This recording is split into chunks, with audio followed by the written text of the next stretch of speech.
Hey everybody, this is Carol. I'm here to give my thoughts on our readings this week in our video post. I do have a guest speaker behind me in the background. If you see him, that's my son Patrick, who is obviously a camera hog, so you may see his face pop on the screen any minute. Okay, so the first thing that I found interesting in our readings, or that stood out to me, believe it or not, was from the louder text. I know that text is hard to get through. It was hard for me to make it through, but some of the things that I read about, I did find interesting, and the one that stood out the most to me is feminism. And it talks about gender roles and our resistance to change those roles, and how the traditional women's roles have looked like in the past years. I think back to when I was in elementary school and how we had only female teachers and only male administrators. So that's something that at the time seemed normal to me, but now looking back, I think, wow, these things that I'm reading and from a historical perspective were actually in play when I was in school. So I think about that, and it was throughout my time through high school. I mean, I graduated probably 25 plus years ago now, so it's something to look back and see how things have changed. I remember when I started in kindergarten, even, believe it or not, I can remember back that far.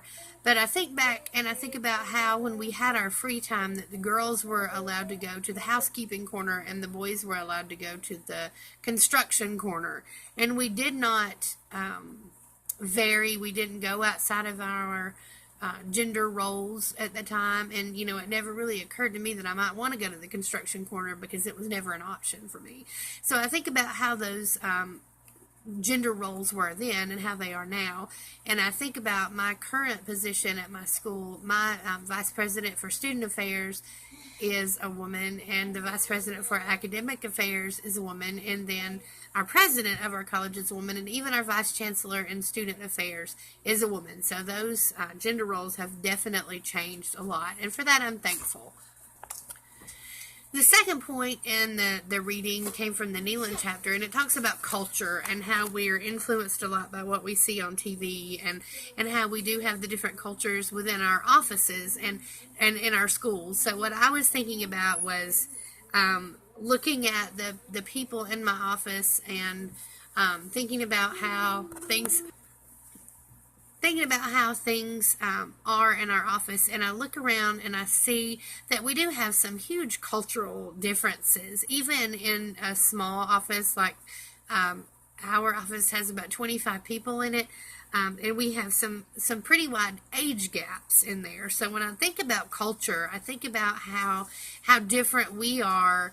People who are raised in the same area, the same gender, we have the same interests as far as careers. I mean, we're very similar, but we're also very different. And I think about those cultures because when we look at the people my age, the middle-aged people, and then we have people who are older than me who are getting close to retirement age, and then we have the younger people who are coming in to re-energize our office. So I think about the differences in us, and I look at the people who are on the older end of the spectrum, and they're very serious, very buttoned up, very all business. They get there early, they go home late, and then there's the middle-aged ones of us who are just struggling to get by with the children and things like that. But then I look and see the younger people, and I hear them giggling in the office, and I hear them back there, and it seems they don't have their shoes on, and they don't have whatever, they're huddled up at someone's desk, and they're watching something on YouTube, and they're laughing and they're giggling, and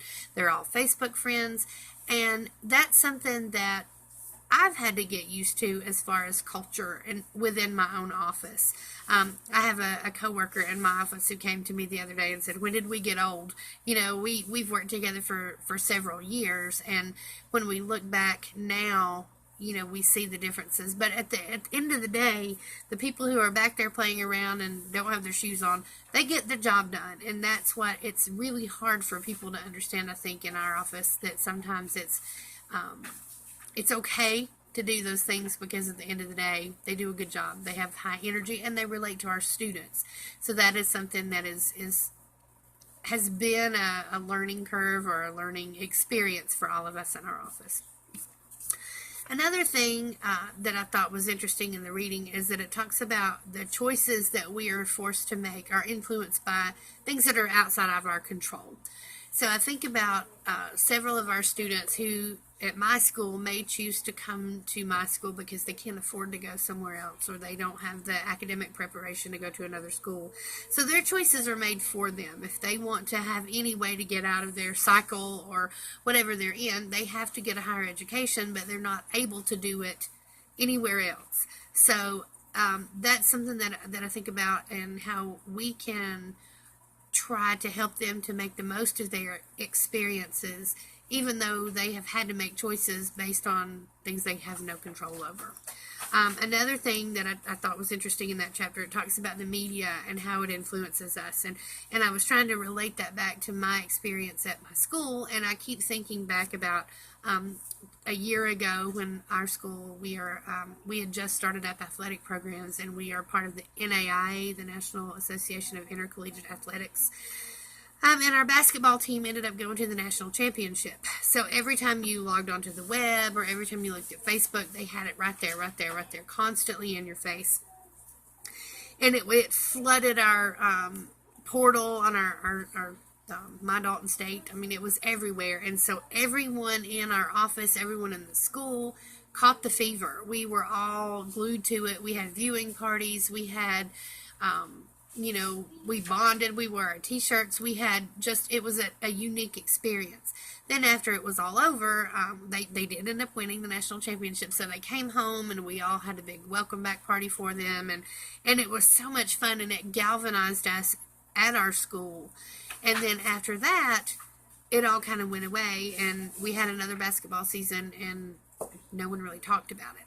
So, while we were so excited at the time, that excitement went away because it wasn't out there for us to see all the time.